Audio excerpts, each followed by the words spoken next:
Bom dia, queridos irmãos. Uma alegria, mais uma vez, de participar com os irmãos de mais uma escola bíblica dominical. Estamos chegando ao final do ano e dessa vez nós vamos estar estudando a lição 11. Estamos encerrando, então, o nosso quarto trimestre. A partir de domingo, teremos a nossa última lição, a lição 12, falando sobre as adversidades. Nessa manhã, à luz de Lamentações, capítulo 3, versículo 1 ao 26, nós vamos estar estudando sobre a adversidade, sobre o sofrimento. Diferente das demais lições que tratavam das adversidades causadas por outras pessoas ou por circunstâncias, dessa vez a autora traz a adversidade sobre o sofrimento de maneira que nós mesmos produzimos o nosso sofrimento. É certo que em alguns momentos os sofrimentos vêm e muitas vezes a culpa não é nossa, não é sua culpa, mas é um fato, acontece adversidades e sofrimento, principalmente na vida do crente. O crente que vem para Jesus, que aceita Jesus, ele não está livre de sofrimento. De maneira, irmãos, que a vida terrena não é indolor. Tenho dito aos irmãos que vivemos num mundo caído, fora do Éden, um mundo cáustico, de pessoas preconceituosas, cheio de problemas de relacionamento. Não diferente vai ser na vida do crente.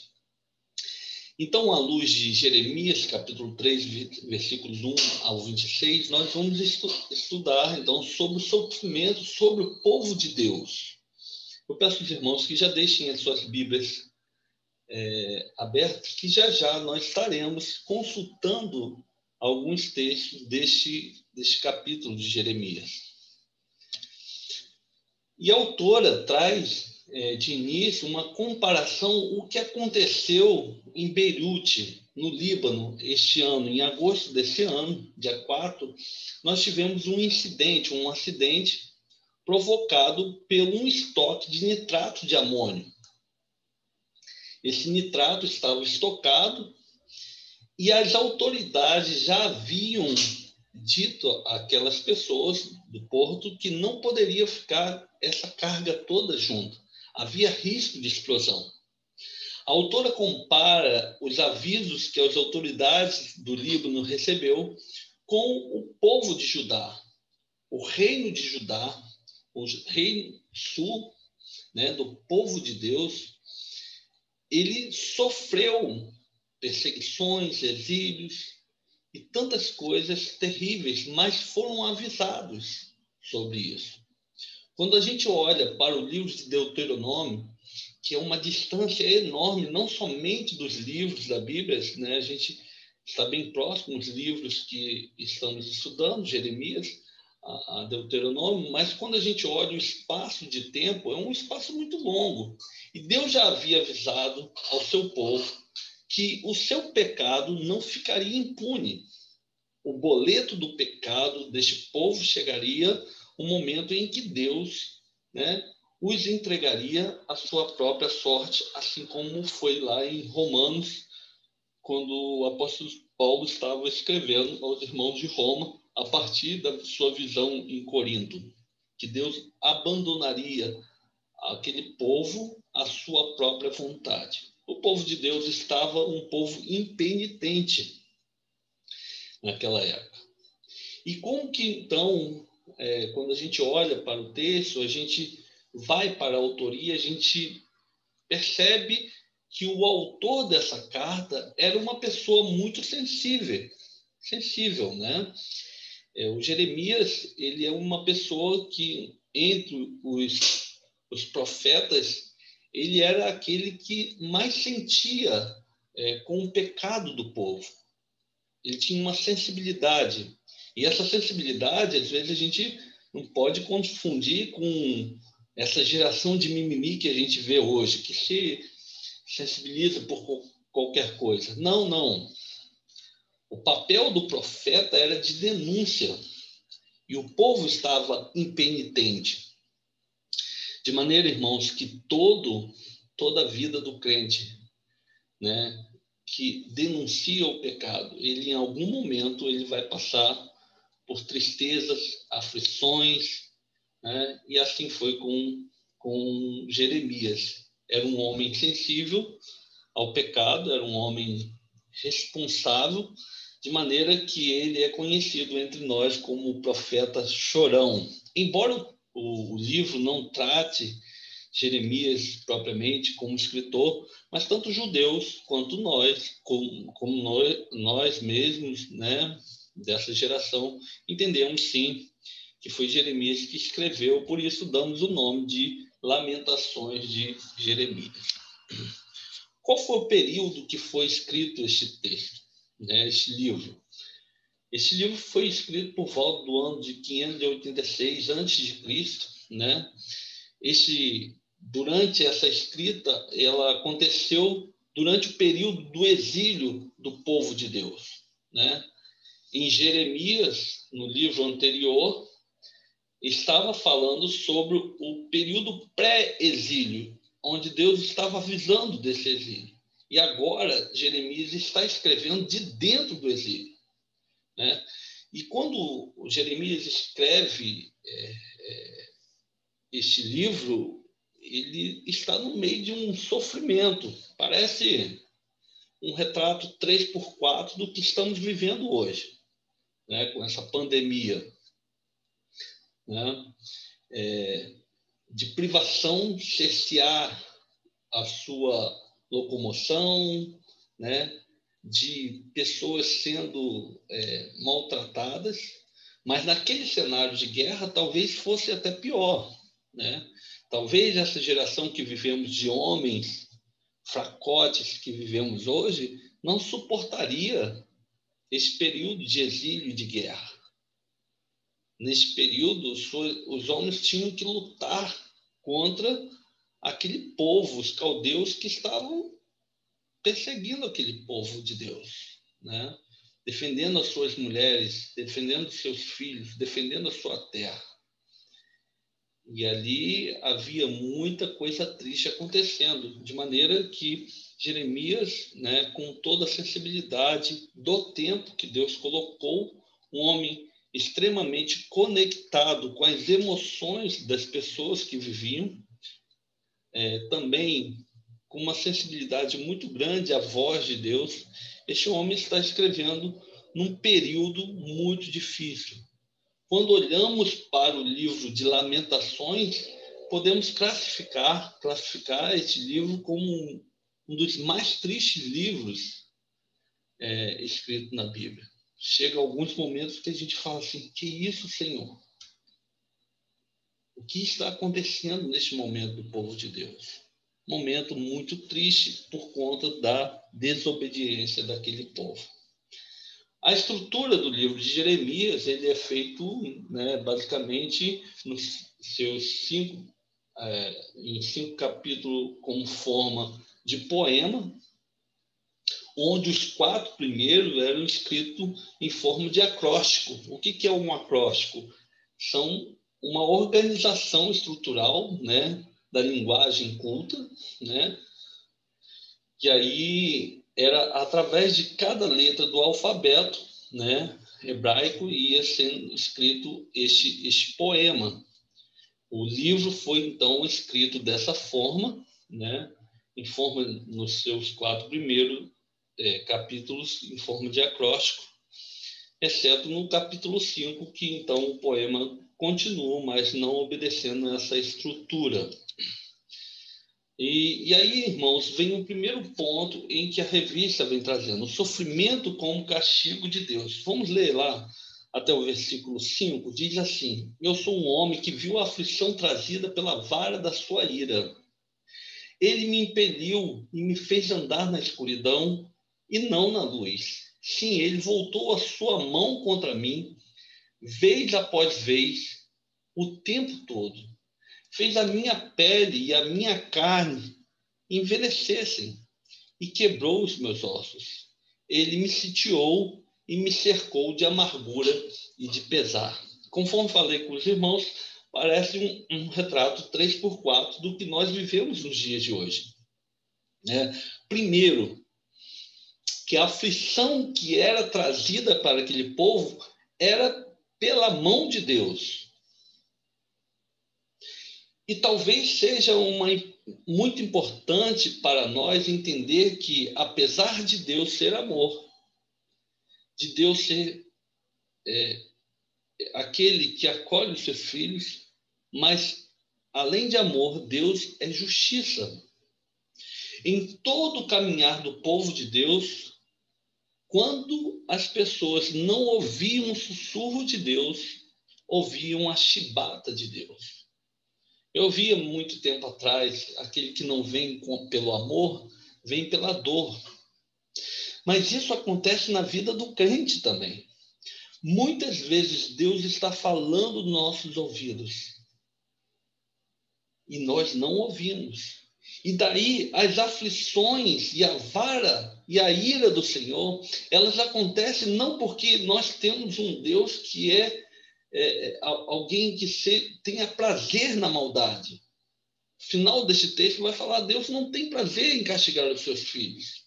Contudo, a aflição e a vara de Deus, ela tem fins didáticos, para que a gente não se esqueça de com quem nós estamos lidando. Ora, a Bíblia diz que com Deus não se zomba e nem se brinca.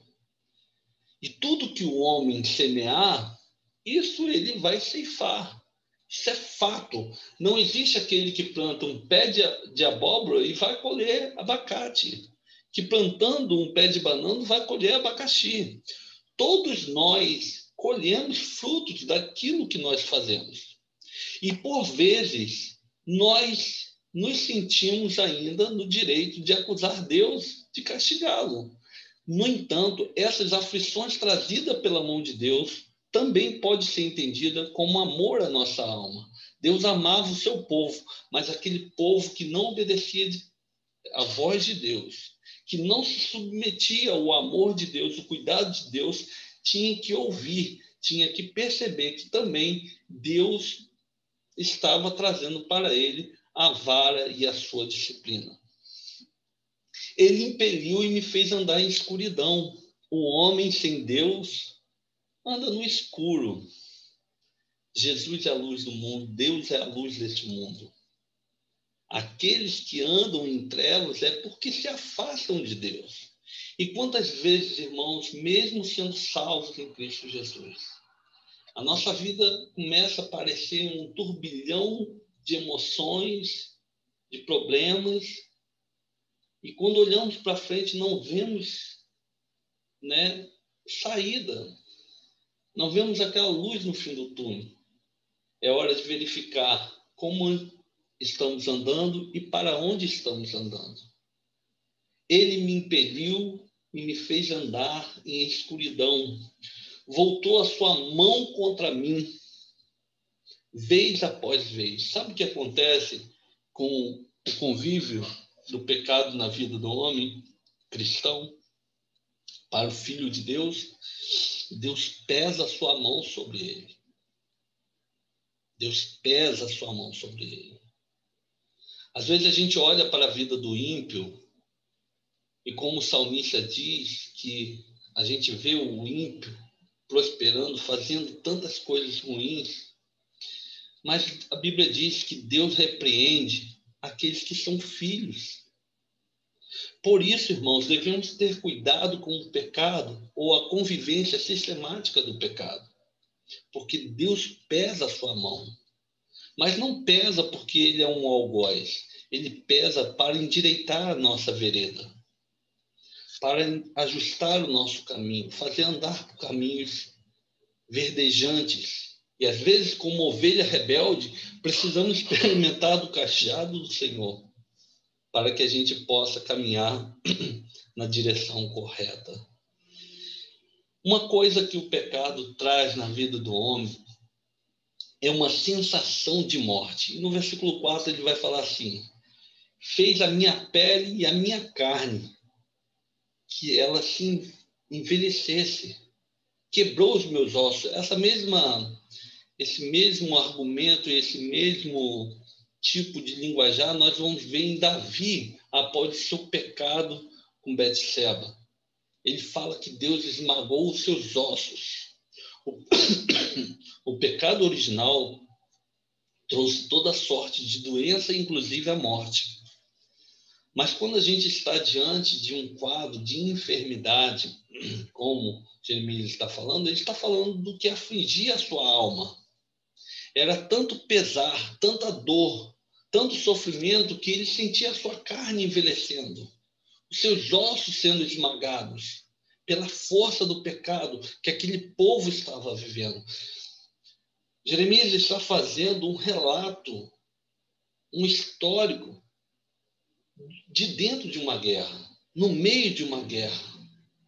A paisagem tenebrosa, sofrimento para todo lado. E ele fala no versículo 5 que ele me sitiou e cercou de amargura e de pesar.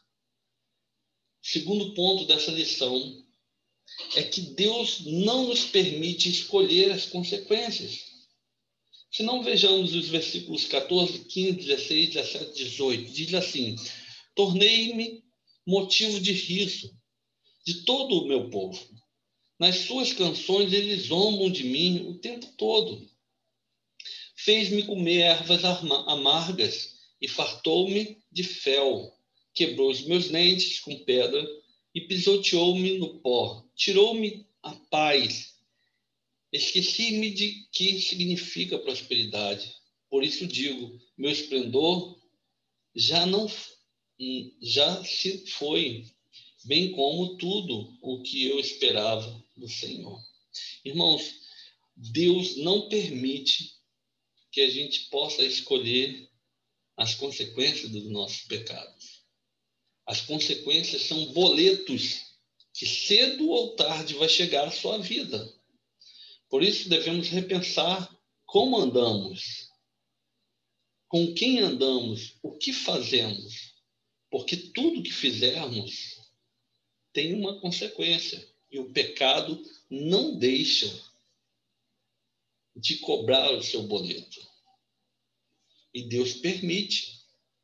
Lembremos do caso de Davi. Davi foi perdoado pelo Senhor, denunciado por Natã, mas eis as palavras de Natã a Davi: da tua casa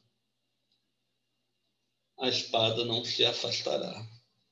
Davi experimentou de horrores, incesto dentro da sua casa, irmão tomando a sua mulher, sua irmã como mulher.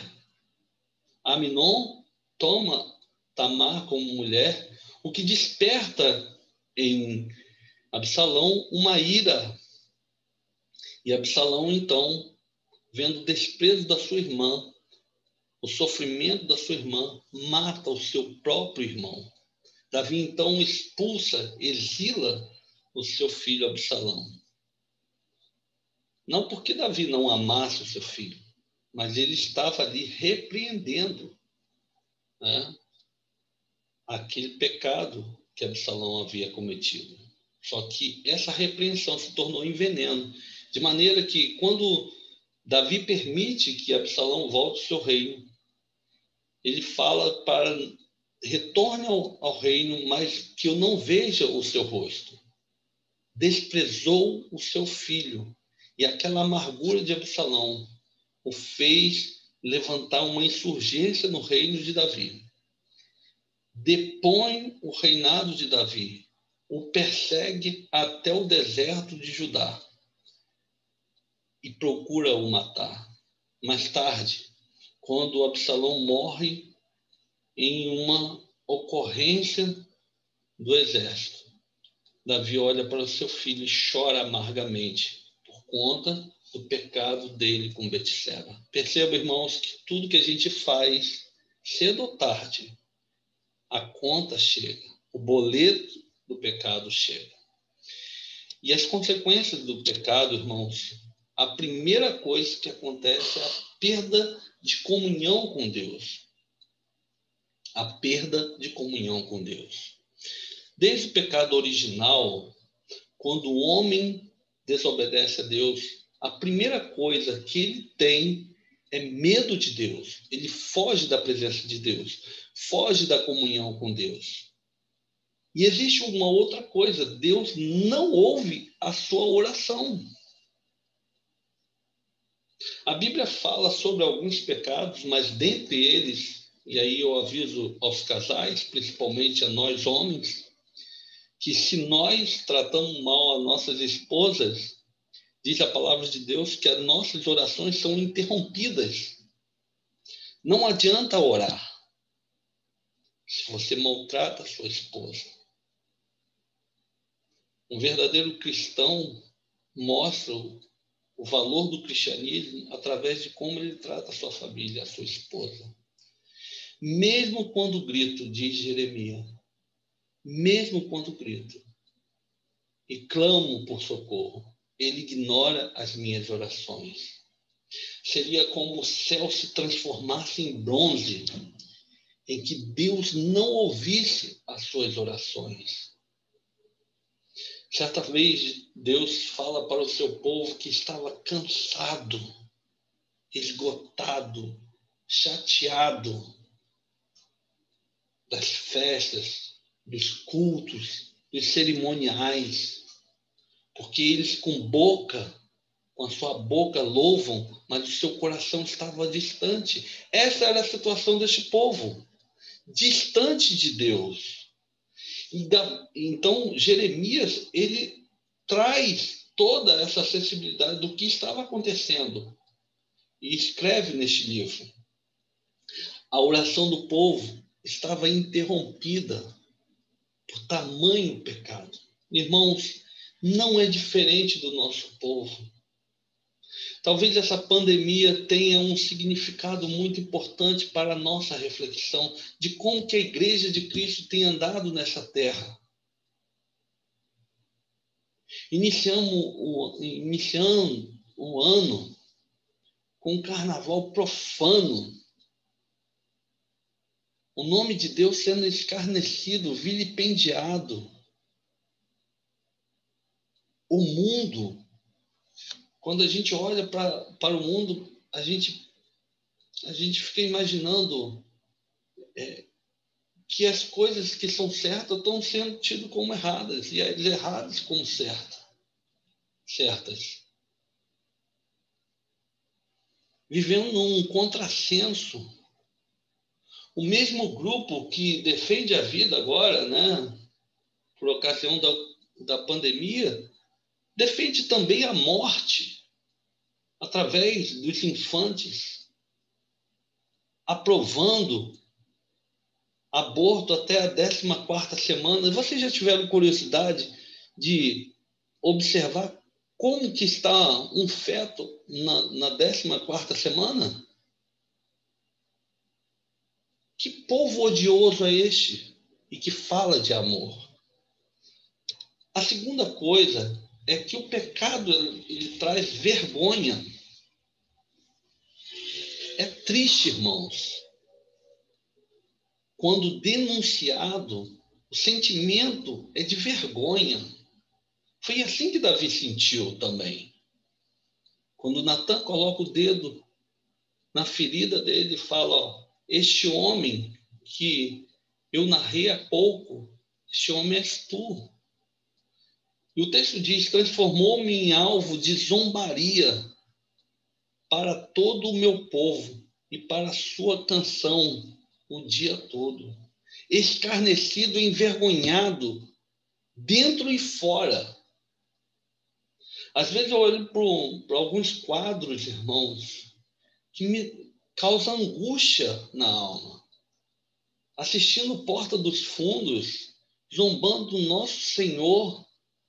Em um carnaval, pregam-se numa cruz uma transexual no lugar de Jesus. Líderes religiosos deturpando a palavra de Deus em nome de uma atualização com a sociedade promíscua, em que não há pacto de Deus com o pecado. E os homens tentam, então, atualizar a palavra de Deus. Vergonha. Mas essa vergonha, muitas vezes, irmãos, elas vêm de dentro do nosso púlpito. Em momentos solenes, que são feitas piadas, Devemos ter cuidado na pregação do Evangelho quando fazemos piadas. Nós não somos seres antipáticos que não fomos dotados de senso de humor. Faz parte da nossa constituição emocional, o bom humor. Mas cuidado com as piadas que levam principalmente o nome de Cristo. O nome de Deus. Antigamente, o nome de Deus era tão respeitado que quando estava escrevendo o escrito, o texto da palavra de Deus, e que chegava o nome de Yahvé, o escritor se levantava, trocava sua roupa, tomava um banho, trocava de pena e de tinta e então escrevia o nome de Deus. Precisamos repensar de quantas vezes tomamos o nome de Deus em vão, de quantas vezes fazemos piadas e brincamos com o texto sagrado, que profanamos o nome de Deus. E muitas vezes sentimos ofendidos porque o mundo que não conhece a Deus brinca com o nome de Deus. Vergonha, vergonha, vergonha de dentro da casa de Deus. Falta de paz. Ah, irmãos, afastou a paz de mim. Esqueci-me do que seja a felicidade. O mundo clama por paz. E a Bíblia diz, eis as palavras do nosso Senhor. Deixo-vos a paz, a minha paz vos dou. Não dou como o mundo a dá. A paz de Cristo que excede todo o entendimento, que guarda nossa mente e nosso coração. Essa paz só o crente tem mediante a sua vida diária com o Espírito Santo de Deus. Certo dia vi um homem iracundo e quando confrontado com a palavra de Deus, ele disse que ele tinha muita experiência e intimidade com o Espírito Santo de Deus. E eu fiquei ali pensando, como? Um homem despertado para a ira constantemente, frequentemente, que mais revela intimidade com a carne, que o fruto da carne é maledicência, inveja, ódio, mas o fruto do Espírito é mansidão, benignidade, bondade, mansidão, domínio próprio. Se viveis pelo Espírito, se sois guiados pelo Espírito, devemos viver pelo Espírito. O mundo não conhece a paz, tem lampejo de paz. Vivem buscando paz e fazendo guerras. Daí uma frase muito engraçada de alguém falando que se quiser ter paz, prepare para dias de guerra. Paradoxal. É certo que teremos momentos de guerra, mas a paz que excede todo o entendimento, ela vem de Cristo. E independente da situação que vivemos, conseguimos ter paz em Cristo Jesus. A quarta coisa que o profeta narra de dentro deste cenário de guerra, a falta de esperança. A minha força já se esgotou, como também a minha esperança no Senhor. Uma das características das consequências do pecado é que, convívio do pecado, perdemos a referência de quem é Deus. passamos a nos desesperar, tomar atitudes antes de consultar a Deus, por falta de esperança. O crente, ele espera inteiramente em Deus. Em terceiro lugar, irmãos, mesmo que em meio ao sofrimento é possível ter esperança. E daí essa é a diferença distintiva do crente e não crente. O crente consegue ter esperança em meio à luta, em meio ao sofrimento. Inúmeras vezes estamos diante de velórios de crentes e não crentes e podemos compará-los. No velório do crente há uma esperança em Cristo Jesus, da ressurreição em Cristo Jesus. Já o não crente, a ele não resta mais nada, a não ser o horror do inferno que o espera. Mesmo em meio ao sofrimento, é possível ter esperança. Assim diz o texto da palavra de Deus. Todavia lembro-me também do que pode me dar esperança. Graças ao grande amor do Senhor, é que não somos consumidos, pois as suas misericórdias são inesgotáveis. Renovam-se a cada manhã. Grande é a tua fidelidade. Digo a mim mesmo, a minha porção é o Senhor. Portanto, nele porei a minha esperança.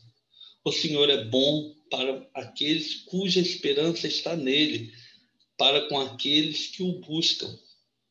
É bom esperar tranquilo pela salvação do Senhor. Primeiro ponto, irmãos, é que o profeta traz à sua memória de quem é o Senhor, que ele pode esperar em Deus.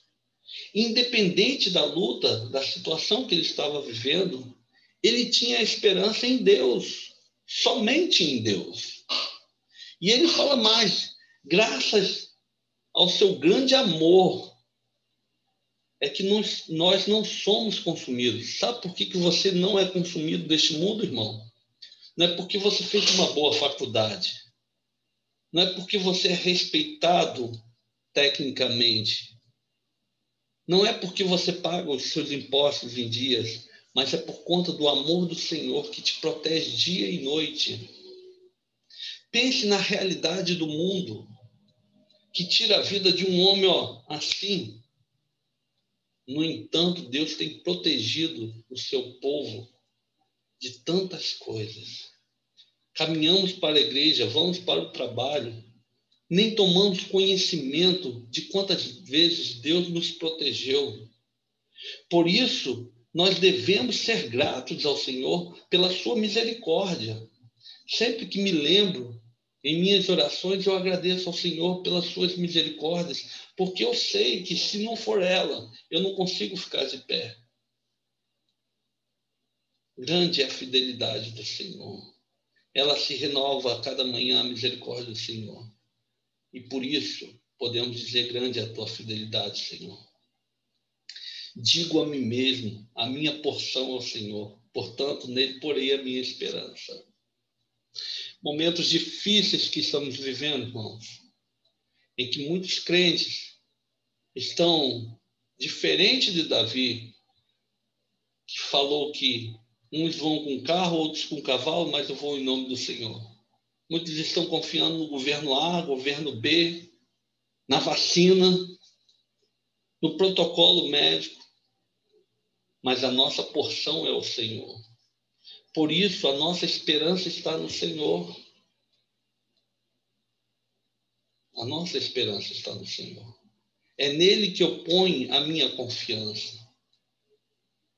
Muitas vezes, nós cometemos deslizes na nossa vida espiritual e até sobre os nossos pedidos.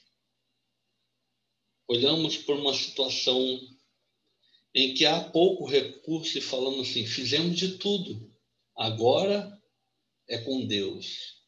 Na verdade,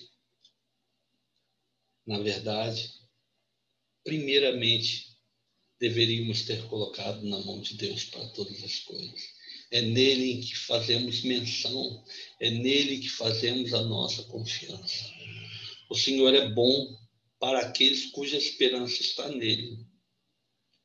Existe uma graça universal, uma bênção universal, onde o sol nasce para justos e injustos. Contudo, os olhos do Senhor estão sobre os seus filhos, estão sobre os seus servos. A mão do Senhor não está encolhida para os seus servos. Basta pedir ao Senhor, clamar ao Senhor. E o profeta narra então, ou direciona aquele povo através dessa carta, deste livro, de como devemos nos livrar de dias difíceis.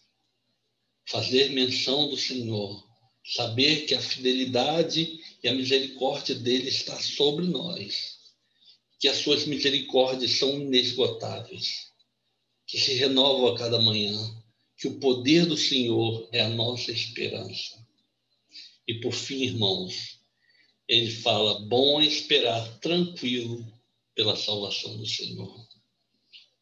Quantas vezes nos desesperamos desnecessariamente. O convite do Senhor é que lancemos sobre ele toda a nossa ansiedade, porque ele tem cuidado de nós. E se ele cuida de pássaros do campo e de erva do campo, que não semeiam nem ceifam, mas Deus dá o crescimento, nós devemos confiar, porque muito mais ele faz pela tua vida. Eu não sei qual é a dificuldade que você está passando neste momento, mas Deus sabe. Saiba de uma coisa, ele nunca saiu do controle da tua vida. Deus está trabalhando para aqueles que nele esperam, irmãos. Creia nisso. Há uma promessa sobre os filhos de Deus, em que Jesus, antes de deixar este mundo, deixou-nos a esperança que este estarei convosco todos os dias, até a consumação deste século. Viva, pois, sobre essa esperança, para pensar e agir. A certeza do cumprimento das ameaças de Deus sobre a desobediência deveria levar o povo ao arrependimento. Aquele povo era um povo impenitente, mesmo diante da punição, ainda não se dobrava ao Senhor. Que triste realidade é ver um povo impenitente, não se arrependendo, mesmo vendo a mão do Senhor. Estamos desfrutando dos últimos dias, acredito, que a perseguição aos filhos de Deus vai aumentar. E muitos irmãos estão perdendo tempo no Facebook, no Instagram, nas mídias sociais, falando de governo e deixando de pregar o Evangelho. Nós somos embaixadores por Cristo, irmãos. Eu não sou embaixador de governo nenhum, de sistema político nenhum. Você e eu somos embaixadores de Cristo. É Ele que devemos representar. Por isso eu fico envergonhado em alguns comentários ácidos, de baixo calão, de discurso de ódio, que prega que não é, que é contra o ódio, de discurso de ódio de crentes nos Facebooks da vida. Dá vontade de responder, de exortar, repreender, e não faço, por misericórdia, a palavra de Deus, ao testemunho da palavra de Deus, da Igreja de Cristo. Ô rapaz, ô moça, veja como você se comporta dentro das mídias sociais. O O problema é que Judá cometeu adultério espiritual. Cometeu adultério quando buscou os seus vizinhos pagãos, em vez de obedecer a Deus e clamar a Ele por segurança. Buscou segurança nas mãos humanas. Às vezes a gente pensa que adultério é só trair a esposa, o marido. Não. Adultério é você trair o seu próprio Senhor. É assim que Deus se sente. Adultério e a idolatria andam juntinhos. E a gente vai ver aonde está um e aonde está o outro. Aquele povo buscou a outros deuses, mesmo sabendo que estava debaixo dos cuidados do Deus que tudo pode. Impenitência, adultério, desobediência. Que triste situação de um povo que poderia ter vitória, colheu resultados de suas escolhas erradas. Evidente, plantou abacaxi, não vai colher melão. Tudo que o homem semear, isso se fará. Afastou-se de Deus e perdeu a sua proteção. E assim é na nossa vida hoje também, irmãos. E às vezes queremos acusar a Deus de algo que está acontecendo na sua vida. Não. Deus às vezes deixa a coisa rolar. Eu tenho um cachorrinho lá, o irmão Ivanildo, da nossa igreja, conhece, que quando vai vender o peixe, ele nem late mais. Mas esse cachorro é um vira-lata pequeno, porte. Toda vez que passava um cachorro grande na rua, ele ficava em desespero, querendo sair. E eu, naquela luta, segurava, não deixava ele sair, e ele provocando outro cachorro e latindo, querendo avançar. Um dia, ele começou apunhando todo, eu deixei o portão aberto. Ele tomou uma surra e voltou com o rabo entre as pernas. Desculpa a expressão. Mas muitas vezes precisamos voltar humilhados. Porque Deus está falando, não vai por esse caminho. Não faça isso. Eu quero. Aquela menina, sabe aquela menina? Esse não é um bom garoto, é um ímpio. Não, mas eu quero, ele é tão bonitinho. Deus permite. E todo fracasso futuro e sofrimento acarretado por conta da desobediência. Colhe o resultado da sua desobediência. E por fim, irmãos, muitos são infelizes por dar lugar de Deus na sua vida. Porque o lugar de Deus em sua vida é ocupado por valores secundários. Idolatria, que pode ser um filho, pode ser dinheiro, pode ser santos. Tudo aquilo que a gente coloca na frente de Deus é uma idolatria. Mas ainda há tempo de se voltar para o Senhor. Ainda há uma esperança.